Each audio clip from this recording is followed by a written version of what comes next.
In 2003, Swedish philosopher Niklas Bostrom proposed his simulation hypothesis.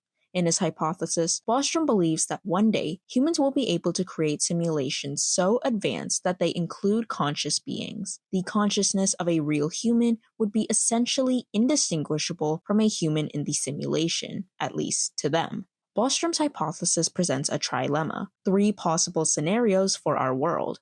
In one scenario, the human species dies out before we have the right technology to create such a simulation. In another scenario, humanity reaches the necessary technology but chooses not to create a simulation. The final, and what Bostrom believes is the most likely scenario, is that the simulation has already been created and we are in it right now. Simulations may just sound like science fiction or paranoia, but how realistic is Bostrom's hypothesis from becoming a reality? First, let's visit the idea that we are currently in a simulation. Bostrom argues that if civilization reaches the right technology to run such simulations, then the number of simulated ancestors would most certainly exceed the number of actual biological ancestors. This means that you are more likely to be one of the simulated ancestors than an actual ancestor. Bostrom's hypothesis states that it is not impossible for us to tell if we are in a simulation, but it is likely that any imperfections may seem normal to natives of the simulation, or the memory of it may be removed from the program. To the everyday person, we have no real way of knowing if we live in a simulation. Conspiracy theories may suggest evidence of such an idea, but it is certainly difficult to confirm such an idea to be fact.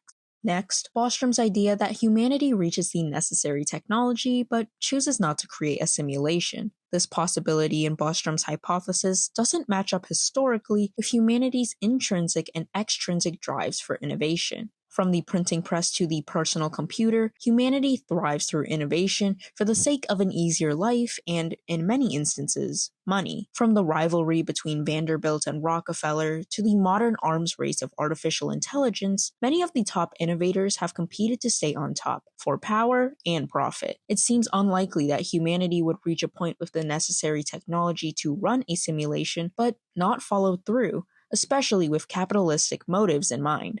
Finally, let's consider the idea that the human species dies out before reaching the necessary technology. This begs the larger question of whether humanity will ever reach the necessary technology. Bostrom stated that unless we are now living in a simulation, our descendants will almost certainly never run an ancestor simulation. So assume for at least a moment that we are not living in a simulation. Is the technology we have enough to create a simulation parallel to our current world? We may not have the technology quite yet, but it may not be correct to say it's not on its way. Look towards the recent advancements of AI.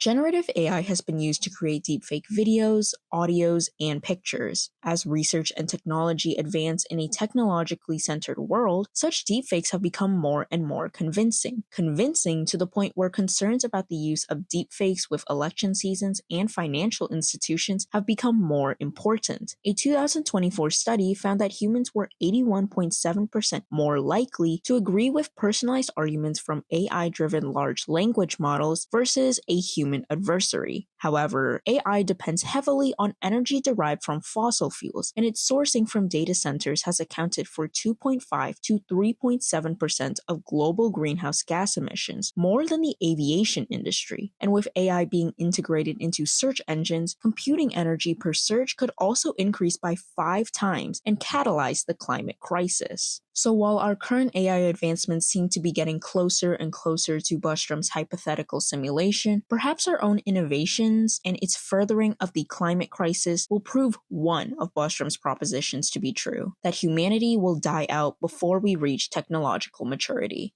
Reporting for FHN Today, I'm Vanessa Ng, signing off.